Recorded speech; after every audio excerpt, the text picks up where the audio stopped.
In Activity 11, Rainbows, students discuss and observe rainbows. They first observe that water bends light and conclude that sunlight is made up of different colors. Finally, students make a rainbow by spraying water in sunlight.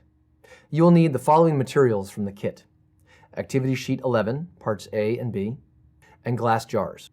You will also need to provide boxes of crayons, sheets of white paper, garden hose, roll of paper towels, and tap water. To prepare for Session 1, make a copy of Activity Sheet 11, Part A, for each student. Make sure to conduct the session at a time of day when the sun's rays shine in through the classroom windows.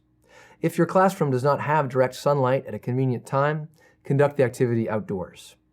Then, fill a glass jar to the very top with tap water for each team. Make sure to have paper towels available in case of spills. Each team of 4 will need a box of crayons, red, orange, yellow, green, blue, and violet, and a sheet of plain white paper. To begin Session 1, remind students of the severe weather they learned about in previous activities. Ask students, what happens to the sky after a storm? Students should recall that eventually the sky clears after a storm and the sun comes out again. Then ask, have you ever noticed anything unusual in the sky after a rain shower? Encourage students to mention rainbows or bands of colors in an arc across the sky. Ask students, what do you think causes a rainbow to appear? Accept all reasonable answers.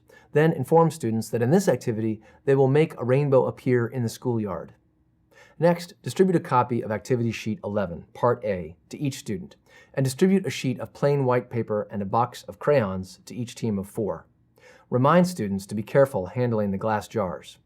Then, ask students, if you were to draw a picture of the sun and sunlight, what colors would you use? Students will probably respond that they would use yellow or gold to draw the sun. Place a jar of water next to a flat piece of paper on a sunny windowsill so that the sun shines through the jar of water and onto the paper. When the paper is held just right, students should see a small band of colors appear on the paper. Give all students an opportunity to observe this phenomenon and encourage them to describe the colors they saw on their paper. Students may mention seeing some or all of the following colors: red, orange, yellow, green, blue, and violet. Ask students, where did these colors come from? Explain to the class that while sunlight is made up of all of these colors, we do not normally see the colors because they are all mixed together, and therefore the light looks white to us. However, help students understand that sometimes the colors get separated and we can see them all individually, which is what happened in this experiment. Inform students that when light passes through water, it bends, and that some colors of light bend more than others do. This causes colors of light to strike the paper in different places, which students can see as individual bands of color on the paper. To conclude Session 1, empty the jars of water and set them out to dry. Make sure to collect students' activity sheets for use in Session 2. To prepare for Session 2, make a copy of Activity Sheet 11, Part B, for each student. Make sure to conduct this session on a sunny day. Also, arrange to have a hose with a fine mist available for the activity. To begin Session 2, distribute a copy of Activity Sheet 11, Part B, to each student, and take the class outdoors to create a rainbow. With the sun behind you, use a garden hose to spray a fine mist of water into the air. This activity works best if there is a solid, dark background in front of you, such as a wall. Instruct students to observe the resulting rainbow and record their observations on Part B of the activity sheet. Then, ask students, what is in the air during and shortly after a rainstorm?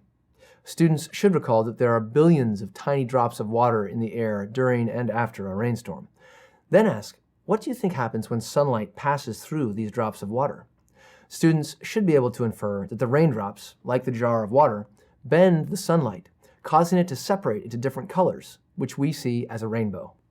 Make sure students understand that rainbows always appear on the side of the sky opposite from the sun. Back at the classroom, encourage students to discuss their observations.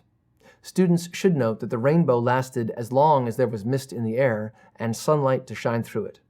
Explain that real rainbows usually last only a few minutes, and that after that, the water droplets disappear back into the air and the sun moves.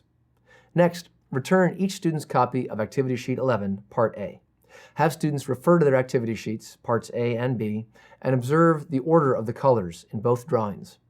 Students should note that in both drawings, the order is the same. To conclude Session 2, tell students that the order of the colors in a rainbow is always the same. Violet on the bottom or inside, then blue, green, yellow, orange, and red on top or the outside. Explain that this is because violet light bends the most of all the colors, blue slightly less, then green, and so on to red, which bends the least of all the colors of light. For science background, reinforcement activities, curriculum connections, and information about the Delta Science Reader, please consult your DSM Teacher's Guide.